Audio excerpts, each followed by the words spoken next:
માણાને ઉગે તો થાય ને, આપણે તો કઈ કોઈને ન કહી શકીએ. અમારું કઈ ખોટું માણિક વાળે તમે લગ્ન માં ગયા હતા, કઈ મને ને કે હું જોતો જ તમારે આવે ને કઈ એમ તો ખોટું તો ન હાલે ને. મહિના સુધી પોતાના ગર્ભમાં પાલન પોષણ કરી તકલીફોનો, દુઃખનો, બીમારીનો સામનો કરી મોતના મોઢામાં જઈને એક નવા જીવને જન્મ આપે છે. એટલે એ માનું ઋણ આપણે ચૂકવી શકતા નથી. એક માં મને કોઈ પૂછે કે સાહેબ તમારી નજરમાં બ્રહ્માંડનો, વિશ્વનો નહીં, બ્રહ્માંડનો સૌથી શક્તિશાળી શબ્દ કયો છે?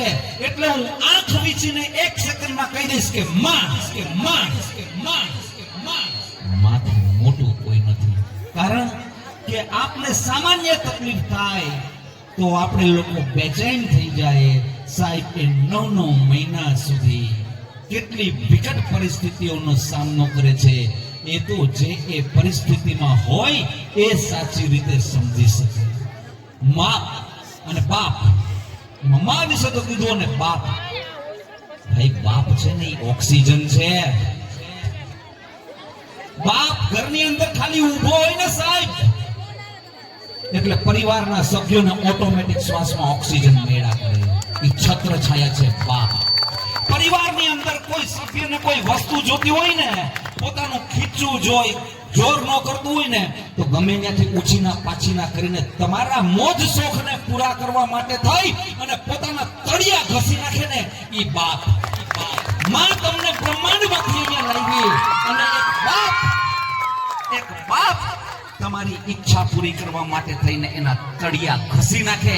અને કાન ખોલીને સાંભળી લો 2 લાઈન કે બાપ તમારી ઈચ્છા પૂરી કરવા, ઘરના સભ્યોની ઈચ્છા પૂરી કરવા ખૂણે ખાચરે જઈને પૈસા ન હોય એટલે એકલો રડી લે.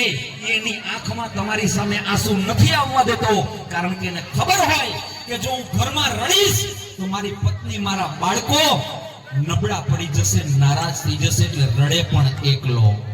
તળિયા ઘસાઈ જાય અને એ બાપને આપણે સમજીએ ને, ત્યારે એ બાપ આ દુનિયામાં ન હોય. માટે બહુ ફેશનમાં આવી જવું નહીં. અમે તો આજના જમાનાના છીએ ને પપ્પા મમ્મી તમે તો જુનવાણી છો ને આ ને તેને નહીં. એક બાપને જ્યારે સમજવાની ઉંમર આવે અને બાપને સાચી રીતે જ્યારે સમજે ને, ત્યારે એ બિચારો આ દુનિયામાં હોતો નથી. માટે એ મા બાપની છત્રછાયા બાળકો તમને મળી છે તો પ્રેમથી એમનો આનંદ લો, એમના આશીર્વાદ લો, એમના માર્ગદર્શન મુજબ જીવન જીવો. આગળનું પરફોર્મન્સ જે છે એ મા બાપથી મોટું આ દુનિયામાં કોઈ નથી. એ પ્રસ્તુત કરવા માટે થઈ અને આપણી સમક્ષ વિદ્યાર્થી અને વિદ્યાર્થીઓ ઈ આના કારો ના જો, ઓલા લુહારા વાળા ના જો, પછી ઓલા વીવડા એમાં હિના બેન ને વડારા વાળા.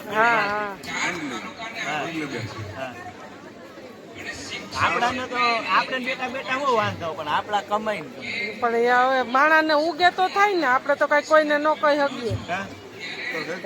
અમારું કઈ ખોટું માણિક વાળે તમે લગ્ન માં ગયા હતા, કઈ મને ને કે હું જોતો જ તમારે આવે ને કઈ એમ તો ખોટું તો ન હાલે ને. ખાઈ આવો અને હાંગર ઓલે આવો તો કઈ પાકું હાલ વખતે આવીએ. હાંગર ઓલે આવીએ ખ્યાલ જ છે કે આ બાળકના પિતા આ છે, એ આટલામાં ધોરણમાં છે અને એ બાળકનો ધ્યાન કેટલો છે. આરતી રામ સાહેબ શિક્ષણ ક્ષેત્રે એટલા બધા એક્ટિવ છે. રાતે 3 વાગે ગમે ત્યારે આપણે એને ફોન કરીએ, એ 99%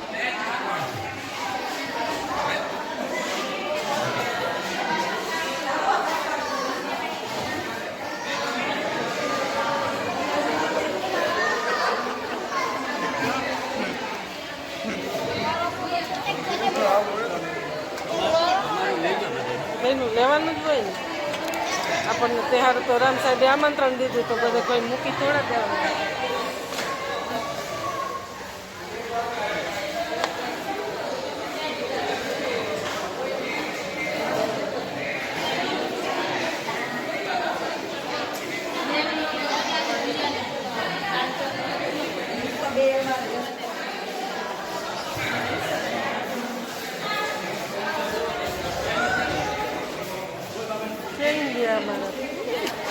બેટા ન્યા બેહી ગઈ છે હું તો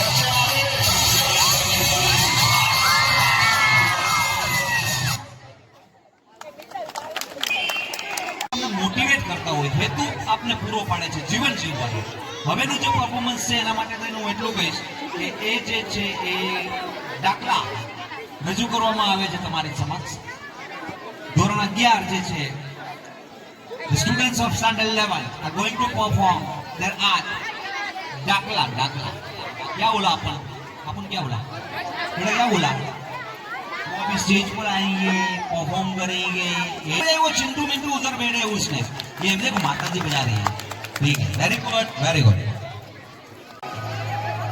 બોલવામાં આવે ત્યારે તે સ્ટેજ ઉપર ચેનલ હારી બનાવો બાલાસરા આયુષી અર્જનભાઈ બાલાસરા જોરદાર તાળીઓના ગડગડાટથી વધાવીએ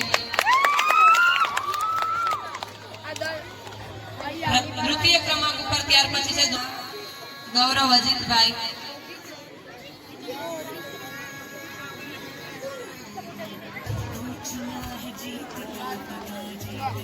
જોરદાર તાળીઓથી સન્માનિત કરીએ આપણે